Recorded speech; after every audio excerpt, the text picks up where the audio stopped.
नमस्कार विद्यार्थियों, हमारा कक्षा 9 का जो ज्योग्राफी है उसका चैप्टर 2 चल रहा था, भारत का भौतिक स्वरूप। और आज के वीडियो से पहले हमने उत्तरी मैदान तक का जो चैप्टर है वो पढ़ लिया है। आज जो हमारा चलने वाला है वो चलेगा प्रायद्वीपीय पठार। ठीक है, प्रायद्वीप पठार के बारे में आज हम पढ़ाई करेंगे, बात करेंगे। देखिए, जो प्रायद्वीप पठार है वो एक मेज की आकृति वाला स्थल है जो पुराने क्रिस्टलीय आगन्य तथा रूपांतरित सेलू से बना है। देखिए, जो प्रायद्वीप पठार है उसके बारे में बताया गया है कि उसका जो निर्माण है वो कैसे हुआ है, वो कैसे बना है। ठीक है, देखिए, जो प्रायद्वीपीय पठार है वो कैसे बना है, तो सबसे पहले मैं आपको बता देता हूँ किस प्रकार से इसका निर्माण हुआ है। देखिए, अगर मैं बात करूं कि जो भारत है उसकी सबसे प्राचीन भूखंड या भूभाग कौन सा है, तो वो है प्रायद्वीपीय पठार। कौन सा है? प्रायद्वीपीय पठार। ठीक है, अब जो प्रायद्वीप पठार है ये सबसे प्राचीन है और आगन्य सेल से, देखिए, आगन्य तथा रूपांतरित सेलू से बना है। तो आगन्य कौन सी सेलू से बना है? आगन्य तथा रूपांतरित सेलू से बना है। आगन्य सेल, आगन्य सेल। देखिए, हमने देखा कि जो चट्टानें हैं वो 3 प्रकार की होती है: आगन्य, अवसादी या कायांतरित। तीसरी नंबर की होती है कायांतरित। ठीक है, 3 प्रकार की चट्टानें होती है। आगन्य चट्टानें कौन सी होती है? देखिए, आगन्य जो चट्टानें है वो किनसे निर्मित होती है? लावा से बनती है। पृथ्वी के अंदर से जो ज्वालामुखी निकलती है और इससे जो लावा निकलता है, फिर बाद में ये पर्वत के रूप में बन जाता है और इससे जो चट्टानें टूट के आती है वो आगन्य सेल्स पे आती है। ठीक है, तो आगन्य सेल से मतलब ये वाला जो भूभाग है ये आगन्य चट्टानों से बना हुआ है, यानी कि जो लावा से जो चट्टानें बनी है उनसे बना हुआ है। ठीक है, ये गोंडवाना भूमि के टूटने एवं प्रवाह के कारण बना है। ठीक है, तथा यही कारण है कि ये प्राचीनतम भूभाग का एक हिस्सा है। तो मतलब ये गोंडवाना लैंड, जो गोंडवाना है उससे बना है, गोंडवाना उससे बना है। ठीक है, और इसी कारण ये सबसे प्राचीनतम भी माना जाता है। प्राचीनतम भी ये भूभाग माना जाता है। ठीक है, आगे देखिए, इस भूभाग में चौड़ी तथा छिछली घाटियां एवं गोलाकार पहाड़ियां हैं। इसमें देखिए घाटियां मतलब कम चौड़ाई वाली घाटियां और कम ऊंची इसमें पहाड़ियां वगैरह है। ठीक है, इस पठार के 2 मुख्य भाग है: मध्य उच्च भूमि तथा दक्कन का पठार। देखिए, ये जो वाला जो पार्ट है ना, ये वाला पार्ट, ठीक है, इसके 2 भाग है। जो नर्मदा रिवर है इसको 2 भागों में बांटती है। ठीक है, ये प्रायद्वीपीय पठार है पूरा अपना। मैं आपको चित्र के माध्यम से समझाता हूँ। ये देखिए,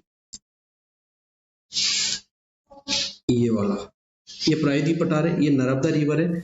इसको 2 पार्ट्स में डिवाइड कर रही है। ऊपर है मालवा का पठार और नीचे है दक्कन का पठार, दक्कन का पठार। ठीक है, आगे आपको बात समझ में। तो मध्य उच्च भूमि या मालवा का पठार या दक्कन का पठार। नर्मदा नदी के उत्तर में जो प्रायद्वीप का पठार है उसे हम मालवा के पठार के नाम से जानते हैं। ठीक है, ये वाला जो नर्मदा रिवर है, ये देखिए आप, ये नर्मदा रिवर है और ये नर्मदा रिवर के ऊपर वाला जो पार्ट है ये किसके नाम से जाना जाता है? मालवा के पठार के नाम से जाना जाता है। एक बार इसमें भी मैं आपको बता देता हूँ, इसमें सही से वो साफ नहीं दिख रही, ये रिवर जा रही है, ये देखिए, ये रिवर है, ये यहाँ पे ये रिवर जा रही है। ठीक है, इससे ऊपर वाला जो पार्ट है ये तो किस नाम से जानते हैं? मालवा का पठार। और नीचे वाला जो पार्ट है ये दक्कन का पठार के नाम से जाना जाता है। ठीक है, आगे देखिए, अब इसके बाद ये देखिए, उसे मध्य उच्च भूमि के नाम से जाना जाता है। ठीक है, विंध्य श्रृंखला दक्षिण में सतपुड़ा श्रृंखला तथा उत्तर पश्चिम में अरावली से घिरी हुई है। देखिए, जो विंध्य श्रृंखला है दक्षिण में तो सतपुड़ा श्रृंखला तथा उत्तर पश्चिम में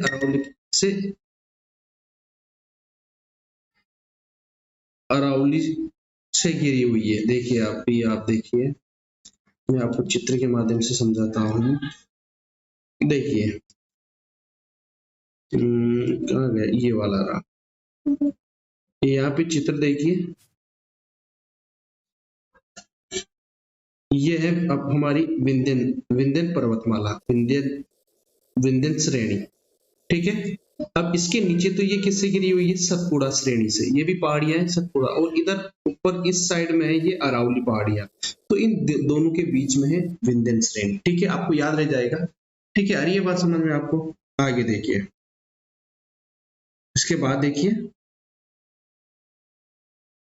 पश्चिम में ये धीरे धीरे राजस्थान के ब्लूई तथा पथरीले जो मरुस्थल है उसमें मिल जाती है। इस क्षेत्र में बहने वाली जो प्रमुख नदियां हैं चंबल, सिंध, बेतवा, केन दक्षिण पश्चिम से उत्तर पूर्व की ओर बहती है। देखिए दक्षिण पश्चिम से उत्तर पूर्व की ओर बहती है ये जो नदियां हैं, दक्षिण पश्चिम से, मान लीजिए इस साइड से इस साइड में बहती है, दक्षिण पश्चिम से उत्तर पूर्व की ओर बह रही है ये, मतलब इस जो ये वाला जो ढाल है ना, मालवा का जो पठार है उसका ढाल किस साइड से हुआ, दक्षिण पश्चिम से उत्तर पूर्व की ओर, उत्तर पूर्व की ओर इसका क्या होता है, ढाल है, ठीक है। इसी कारण तो इस दिशा में बहती है, दक्षिण पश्चिम से उत्तर पूर्व की ओर ढाल होने के कारण ये नदी इस साइड में बहती है, ठीक है। और जो मेन देखिए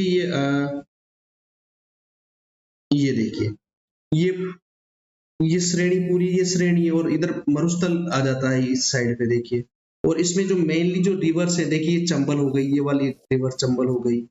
इसमें और भी मैं आपको एक बार और बता देता हूँ, ये वाली रिवर्स देख सकते हो आप, ये देखिए ये वाली रिवर, ये चंबल रिवर हो गई, ये बेतवा हो गई, ये सोन रिवर हो गई। तो ये जो रिवर्स हैं इसमें फ्लो होती है, ठीक है। ये मेन रिवर्स है, आप याद रखना, चंबल, सिंध, बेतवा, केन, ठीक है। और इस प्रकार वे इस क्षेत्र के ढाल का को दर्शाती है, मतलब किसी भी एरिया का अपने को ढाल जानना है ना कि इसका ढाल किस साइड पे है, तो वो डिफाइन होता है रिवर्स से, कि रिवर्स जो होती है वो किस दिशा में बह रही है। जिस दिशा में रिवर बहती है, जिस दिशा में नदियां बहती है, उस दिशा में ही क्या होता है, उसका ढाल होता है। तो ये जो नदियां हैं आप देख सकते हो, मैंने आपको मैप के माध्यम से बताया, ये देखिए मैप देखिए आप, ये मैप में इस साइड में बह रही है, और ये सारी नदियां कहाँ मिल जाती है, यमुना में मिल जाती है। ये देखिए यमुना रिवर आ रही है यहाँ, और ये जो सोन रिवर है ये डायरेक्ट गंगा में मिल जाती है, ये गंगा नदी है, ठीक है। तो ये उत्तर पूर्व की ओर, तो मतलब इस मालवा का जो पठार है उसका जो अगर हम ढाल की बात करें, तो जो ढाल है वो किस साइड से किस साइड पे होगा, तो जो इसका ढाल होगा वो होगा दक्षिण जो दक्षिण पश्चिम है उससे उत्तर पूर्व की ओर होगा इसका ढाल, ठीक है। आगे बात समझ में, आगे देखिए, मध्य उच्च भूमि पश्चिम में चौड़ी लेकिन पूर्व में संकीर्ण है। जो मध्य उच्च भूमि है वो पश्चिम में तो चौड़ी है, लेकिन पूर्वी भाग इसका क्या है, संकीर्ण है। देखिए मध्य उच्च भूमि पश्चिम में तो क्या है, चौड़ी है, लेकिन पूर्व में क्या है, संकीर्ण है। ये देख सकते हो आप, चौड़ाई है लेकिन इधर ये क्या होती जाती है, संकीर्ण होती जाती है, छोटी होती जाती है। इसके माध्यम से देख सकते हो, ये वाला देखिए, ये पूरा क्या है, ये इस साइड में तो चौड़ाई में है, और लेकिन इधर धीरे धीरे ये क्या होता जाता है, सकड़ा होता जाता है। आगे देखिए, इस पठार के पूर्वी विस्तार को स्थानीय रूप से बुंदेलखंड तथा बघेलखंड के नाम से भी जाना जाता है। देखिए इसके जो पूर्वी भाग है ना, ये पठार है, इसका पूर्वी भाग, ये वाला जो पार्ट है, ये देख सकते हो, ये बुंदेलखंड मालवा का पठार ये है। मैं आपको एक बार फिर इसको मिटा के बताता हूँ, ये देखिए, ये वाला देखिए, अब ये वाला मालवा का पठार हो गया, इसका जो पूरी पार्ट है ये बुंदेलखंड या बघेलखंड के नाम से भी जाना जाता है, ठीक है। बुंदेलखंड या बघेलखंड के नाम से ये जाना जाता है, ठीक है। और इसके भी पूर्व में, इसके पूर्व के विस्तार को, जहां पर जो दामोदर नदी बहती है, दामोदर जो रिवर है वो फ्लो होती है, वो छोटा नागपुर का पठार है। देखिए ये इसके पूर्वी पार्ट में ये छोटा नागपुर का पठार यहाँ पे स्थित है, छोटा नागपुर का पठार, जिसे खनिजों का अजायब घर कहा जाता है। जिसे क्या कहा जाता है, खनिजों का अजायब घर कहा जाता है, खनिजों का अजायब घर कहा जाता है। अगली बात समझ में आपको, अब आगे देखिए, दक्षिण का पठार एक त्रिभुजाकार भूभाग है जो नर्मदा नदी के दक्षिण में स्थित है। देखिए इसका जो दक्षिण पार्ट है ना, ये एक त्रिभुजाकार है। किस प्रकार से त्रिभुजाकार है मैं आपको बता देता हूँ। ये देखिए ये पूरा त्रिभुजाकार है, ये वाला नीचे वाला पार्ट, ठीक है। ये देखिए आप त्रिभुजाकार है बिल्कुल, दक्कन वाला ये पूरा पठार त्रिभुजाकार है, ठीक है ना।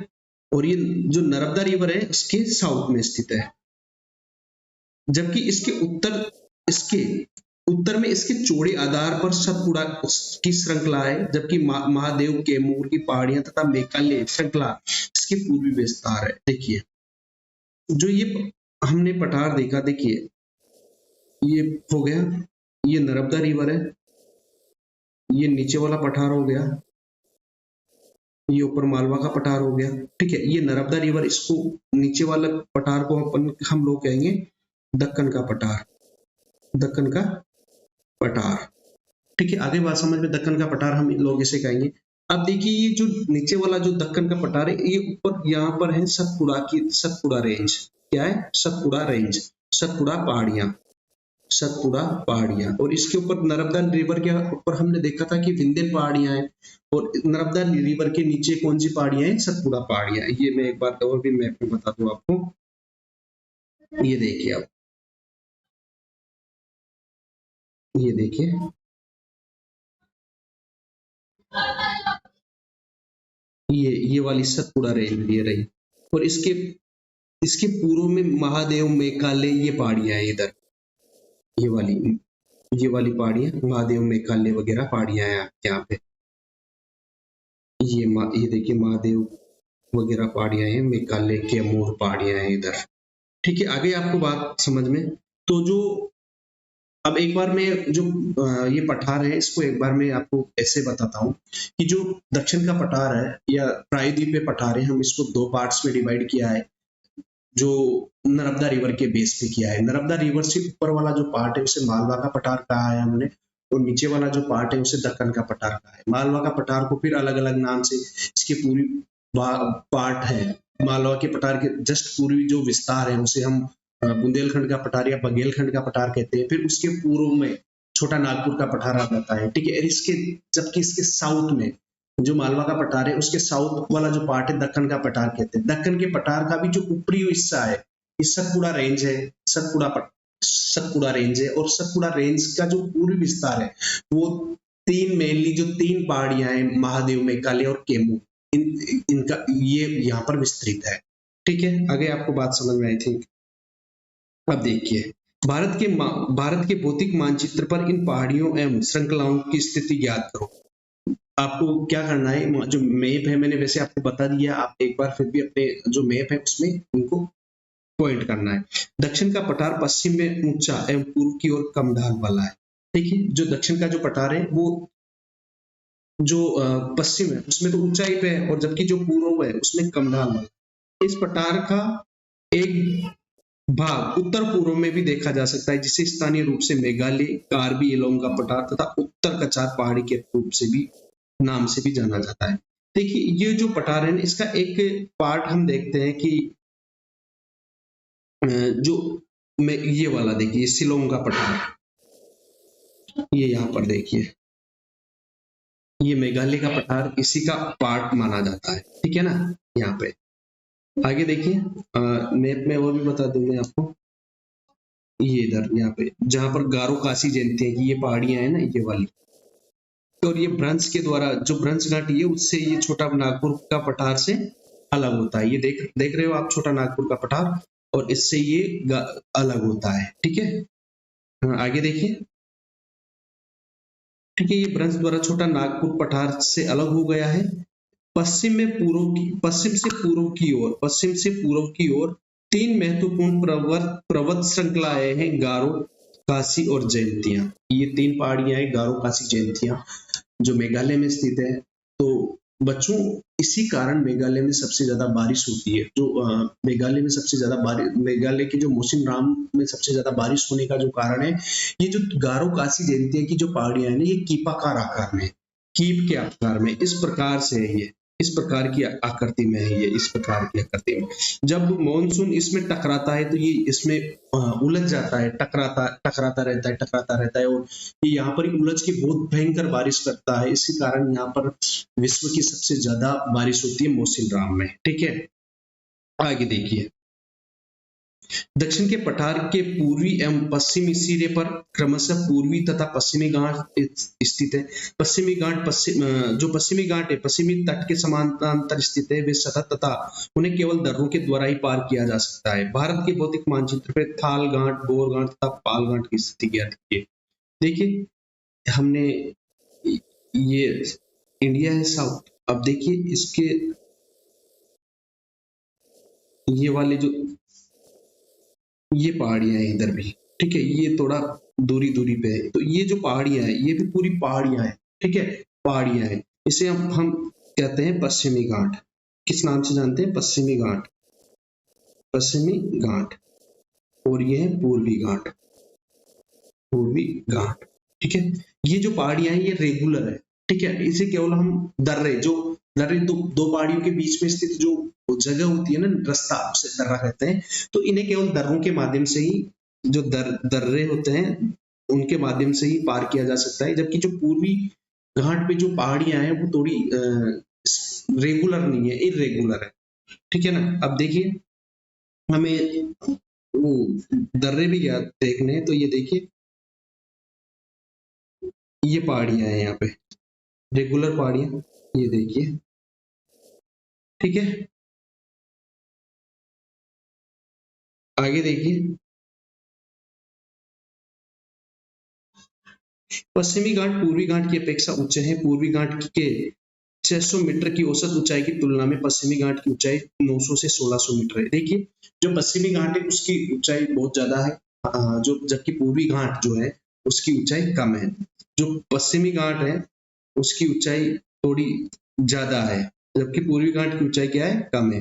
जो पश्चिमी घाट है उसकी ऊंचाई लगभग 900 से 1600 मीटर है, जबकि इधर एवरेज जो है वो 600 मीटर है। ठीक है, आगे बात समझ में। अगर इसकी आगे देखिए, पूर्वी घाट का विस्तार महानदी घाटी से दक्षिण में नीलगिरी तक है। पूर्वी घाट का विस्तार सतत नहीं है। देखिए, इसका जो घाट है, जो महानदी, जो पूर्वी घाट है उसका विस्तार महानदी से कहाँ तक है?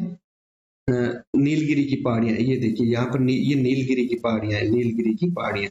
जहां पर पूर्वी घाट वो पश्चिमी घाट आके मिलते हैं वो जगह कहलाती है नीलगिरी की पहाड़ियां। वो पूर्वी घाट और पश्चिमी घाट नीलगिरी की पहाड़ियों पे ही मिलते हैं।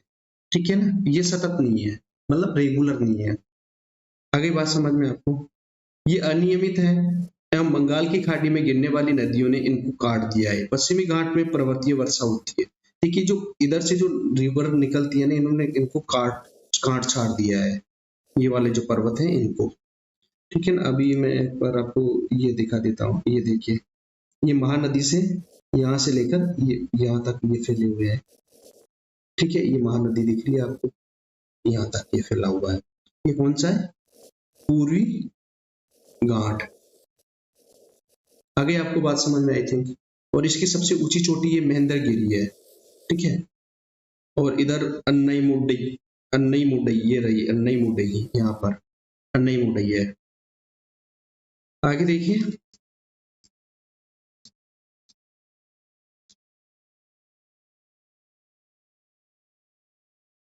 कहां तक आ गए थे? हाँ, ये वर्षा घाट के पश्चिम डाल पर आर्द्र हवा के टकराकर ऊपर उठने के कारण होती है। पश्चिमी घाट को विभिन्न स्थानीय नामों से जाना जाता है। पश्चिमी घाट की ऊंचाई उत्तर से दक्षिण की ओर बढ़ती है। देखिए, जो उत्तर से दक्षिण की ओर जो इसकी ऊंचाई है ऊपर से, मतलब यहाँ से अगर जैसे जैसे अपन नीचे जाएंगे ना, इसकी ऊंचाई क्या होती जाती है? बढ़ती जाती है। आ रही है बात समझ में आपको। इस भाग के जो सबसे ऊपर ऊंचे शिखर है अन्नई मुडई, जो 2695 मीटर बता रखा है, तथा डोडा बेटा 2633 है। यहाँ पर मैंने आपको पहले ही बता दिया। ठीक है, पूर्वी घाट का सबसे ऊंचा जो शिखर है वो महेंद्रगिरी है। पूर्वी घाट के दक्षिण पश्चिम में सेवरायता जावेड़ी की पहाड़ियां स्थित है। उडगम मंडलम जिसे ऊटी के नाम से जाना जाता है, तथा कोडई कनाल जैसे प्रसिद्ध नगर की स्थिति मानचित्र में आपको ज्ञात करनी है। यहाँ पर नीलगिरी की पहाड़ी के आसपास ये स्थित है। ठीक है, आगे बात समझने। आप ये देखिए, प्रायद्वीपीय पठार की एक विशेषता यहाँ पाई जाने वाली काली मिट्टी है। देखो प्रायद्वीप जो पठार है, मैंने आपको बताया कि जो प्रायद्वीप पठार है उसका निर्माण जो हुआ है वो ज्वालामुखी उद्गार से उत्पन्न जो लावा है उससे हुआ है, और इसी लावे की जो चट्टानें ये जैसे जैसे कटाव करती गई तो इनसे ही किसका निर्माण हुआ है, काली मिट्टी का निर्माण हुआ है, जिसे हम किसके नाम से जानते हैं, दक्कन ट्रेप के नाम से जानते हैं। इसकी उत्पत्ति ज्वालामुखी से हुई है, इसलिए इसमें आग्नेय सेल है। वास्तव में इन सेलों का समय के साथ अपरदन हुआ जिनसे काली मिट्टी का निर्माण हुआ है। अरावली की पहाड़ियां प्रायद्वीपीय पठार के निर्माण एवं उत्तर पश्चिम किनारे पर स्थित है। ये बहुत अधिक अपर्दित खंडित पहाड़ियां हैं। ये गुजरात से लेकर दिल्ली तथा दक्षिण पश्चिम एवं उत्तर पूर्व दिशा में फैली है। देखिए मैंने आपको बता ही दिया कि प्रायद्वीप पठार का निर्माण कैसे हुआ है। और देखिए जो अरावली की पहाड़ियां हैं प्रायद्वीपीय पठार के पश्चिम में स्थित है। इस साइड में ये वाली जो रेंज है ये अरावली की पहाड़ियां हैं, पश्चिम में, बिल्कुल पश्चिम में फैली हुई है। और ये गुजरात से, खेड़ ब्रह्मा गुजरात से रायसीन पहाड़ी जो दिल्ली है वहां तक फैली है। रायसीन पहाड़ी कहाँ पे, दिल्ली में, वहां तक ये फैली हुई है। इसी पर राष्ट्रपति भवन बना हुआ है। जो रायसीन की पहाड़ियां है वहां पर ही राष्ट्रपति भवन है। और ये इसका लगभग 80% जो पार्ट है वो राजस्थान में स्थित है।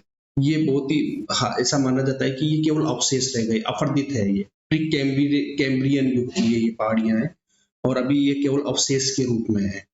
तो इसकी जो दिशा है वो देखिए, दक्षिण पूर्व से दक्षिण पश्चिम से उत्तर पूर्व की ओर है। उत्तर पूर्व की ओर इसकी दिशा है, देख सकते हो। ठीक है, तो ये बच्चों आज हमारी क्लास यही रहेगी, यहाँ तक ही चलेगी। कल